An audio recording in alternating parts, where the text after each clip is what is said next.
পাকিস্তানের সাবেক প্রধানমন্ত্রী ইমরান খানের ডাকা চূড়ান্ত বিক্ষোভে কার্যত অচল হয়ে পড়েছে দেশটির রাজধানী ইসলামাবাদ। আজ মঙ্গলবার ইমরান সমর্থকদের সঙ্গে নিরাপত্তা বাহিনীর দফায় দফায় সংঘর্ষ হয়েছে। পরিস্থিতি সামাল দিতে রাস্তায় নেমেছে সেনাবাহিনীর সদস্যরা। দেখা মাত্রই গুলির নির্দেশ দিয়েছে কর্তৃপক্ষ। এরপরও রাস্তা থেকে সরানো যাচ্ছে না বিক্ষোভকারীদের।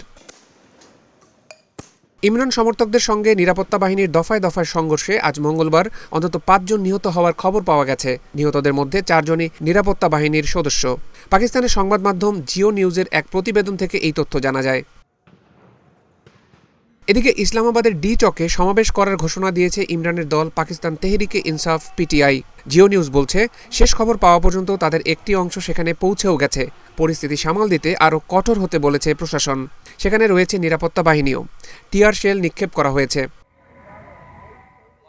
জিও নিউজ বলছে, মঙ্গলবার স্বরাষ্ট্রমন্ত্রী মহসিন নকভি বলেছেন, সরকার সব উপায়ে পিটিআই নেতাদের বোঝানোর চেষ্টা করেছে, কিন্তু তারা কেবল আলোচনা থেকে আরও সময় পেয়েছে এবং রাজধানীর দিকে এগিয়ে গেছে। এ কারণে পরিস্থিতি যে কোনো উপায়ে নিয়ন্ত্রণে আনতে ইসলামাবাদের আইজিকে বলেছেন স্বরাষ্ট্রমন্ত্রী মহসিন নকভি। এদিকে সংঘাতের মধ্যেই মুলতান, রাজনপুর, গুজরাট ও আরও কয়েকটি এলাকায় ইন্টারনেট পরিষেবা বিঘ্ন ঘটেছে। গতকাল সোমবার পাঞ্জাব প্রদেশ থেকে ৪,০০০-এর বেশি পিটিআই নেতাকর্মীকে আটক করেছে পাঞ্জাব পুলিশ।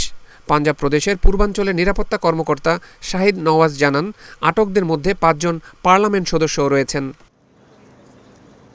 ইমরান খানের মুক্তি ও সরকারের পদত্যাগের দাবিতে মাসের শুরুতে কারাগার থেকে সমাবেশের ডাক দেন ইমরান খান। একে তিনি চূড়ান্ত ডাক বলে অভিহিত করেছেন। এই ডাকে সাড়া দিয়ে সোমবার থেকে রাজধানী ইসলামাবাদ অভিমুখে যাত্রা শুরু করে ইমরানের সমর্থকেরা। সমর্থকদের দাবি, ইমরান খান সহ পিটিআই দলের যে নেতারা বন্দী আছেন তাদের অবিলম্বে মুক্তি দিতে হবে। ২০২২ সালে অনাস্থা ভোটে হেরে ক্ষমতাচ্যুত হওয়ার পর থেকে ইমরান খান একাধিক মামলায় অভিযুক্ত হন।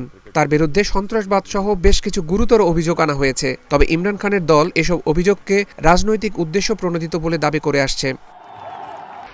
২০২৩ সালের মে মাসে ইমরান খানকে গ্রেফতার করা হয়। এরপর ১ বছরের বেশি সময় ধরে কারাগারে রয়েছেন ইমরান। তার বিরুদ্ধে ১৫০টিরও বেশি ফৌজদারি মামলা রয়েছে। পিটিআইয়ের দাবি, মামলাগুলো রাজনৈতিক উদ্দেশ্য প্রণোদিত। দলের নেতাকে গ্রেফতারের প্রতিক্রিয়ায় এর আগেও দেশজুড়ে ব্যাপক বিক্ষোভ করেছে পিটিআই সমর্থকেরা।